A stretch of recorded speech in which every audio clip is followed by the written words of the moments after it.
So thank you all. No brilliant questions. I'll give the brilliant answers. So Harry Hopkins. The editor that I had at Oxford likes to call him a spectral figure. He was a spectral figure in the administration of President Franklin Roosevelt. I'm going to paint a little bit of a word picture here at the beginning. He was... Just a little bit, sir. Yeah, let me... Is this working all right? Can you hear me? Is that all right? Let me put it right here. Slightly sinister, kind of a ramshackle character, but boyishly attractive. He was gaunt, pauper thin, but full of nervous energy, fueled by Lucky Strikes and caffeine. He was an experienced social worker, an ambitious, in-your-face New Deal reformer, but he preferred the company of the rich and the well-born. They said he had a mind like a razor and a tongue like a skinning knife.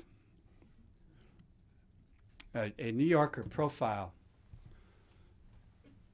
described him as a purveyor of wit and anecdote. He loved to tell the story of the time when Roosevelt wheeled himself into Churchill's bedroom unannounced. This was the time when Churchill was living at the White House. And the Prime Minister had just emerged from his afternoon bath, gleaming pink, stark naked. He gave the president a full shot, frontal shot. And the president was embarrassed. He started to back out. "Think nothing of it," thundered Churchill. "The Prime Minister has nothing to hide from the President of the United States." Hopkins, whether true or not, some say it's not, Hopkins dined out on that story for years. He was a gambler, a bettor on horses and cards, even the time of day. Married 3 times. Between his second and third marriages, dated glamorous women, movie stars like Paulette Goddard, actress Dorothy Hale, who actually she jumped from her Essex House apartment in New York to her death, allegedly because she had been jilted by Harry Hopkins. The former Paris editor of the Harper's Bazaar, who he married actually on the second floor of the White House in the summer of 1942. He regarded money, his own and other people's, as something to be spent as quickly as possible. He put people into 2 categories: talkers and doers, and Harry was definitely a doer.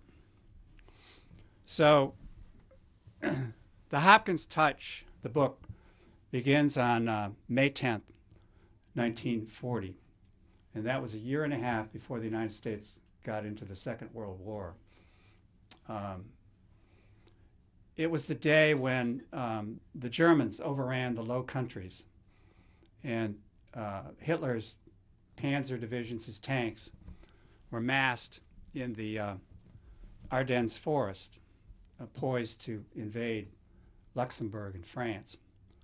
It was the day that, May 10th, 1940, the day that Winston Churchill became Prime Minister of Great Britain. And within a few weeks, the rest of Europe would be under the Nazi swastika. On that day, actually the evening, Roosevelt and Hopkins were upstairs in the White House. They just finished dinner. They were in the Oval Study, and as usual, bantering, throwing stories back and forth, laughing at each other's jokes. At that time, Harry was 49 and the president was 57. They'd known each other for a decade. Franklin and Eleanor Roosevelt had consoled Harry following the death of his second wife, Barbara, in 1937 of breast cancer.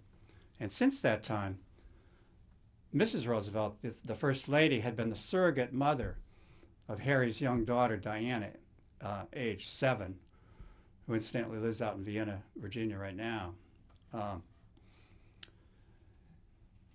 And so by that time, Harry was almost a part of the Roosevelt family. And he was, at that time, the closest advisor and friend. And if anybody could be a confidant of Roosevelt, he was. The president sensed that Harry was not feeling well that evening. He knew that Hopkins had had half, some said 2/3, of his stomach removed at the Mayo Clinic because of the diagnosis at the time was cancer. This is about 2 years before 1940. And so since that time, Harry, as the president knew, had been unable to regain any weight. He was clearly malnourished. Something was terribly wrong with his digestive system. And so the president said, he insisted that his friend stay upstairs for the night in the White House. So Harry was the man who came to dinner, and he never left. He stayed in the southeast corner of the White House in the Lincoln Rooms for 3.5 years, lived there, just a couple doors down from the president's bedroom. And his daughter, Diana, lived on the 3rd floor near the Sky Parlor for the whole 3.5 years until the end of 1943. And actually, Hopkins lived in the Lincoln Room, which was the room that Lincoln used as his office during the Civil War, the room that was often depicted in the recent Lincoln movie. So what he did is he just set up a card table in that room, and he didn't have a title or a particular portfolio, but he just set up a card table and started doing business for the president, obviously available 24/7. So as the nation was drawn into the war during those years, Harry would devote his life, and literally his life, to helping the president win the war.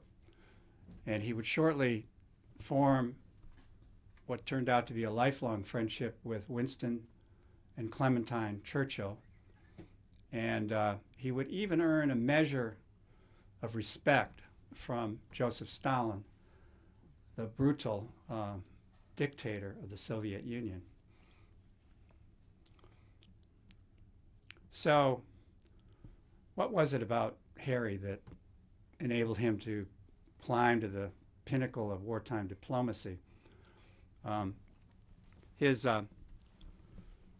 origins give you a few clues. He was born in Iowa, the son of an itinerant harness maker with champagne tastes. His father, Al, traveled the Midwest hawking harnesses and gambling on bowling matches, of all things. His father was a ferociously competitive bowler. And so, but his mother, Anna, was a strict church-going Methodist and a believer in social justice and helping the poor. And it was his mother, Anna, who insisted that the family settle down in Grinnell, Iowa, the home of Grinnell College. And so for Harry, Grinnell was foundational.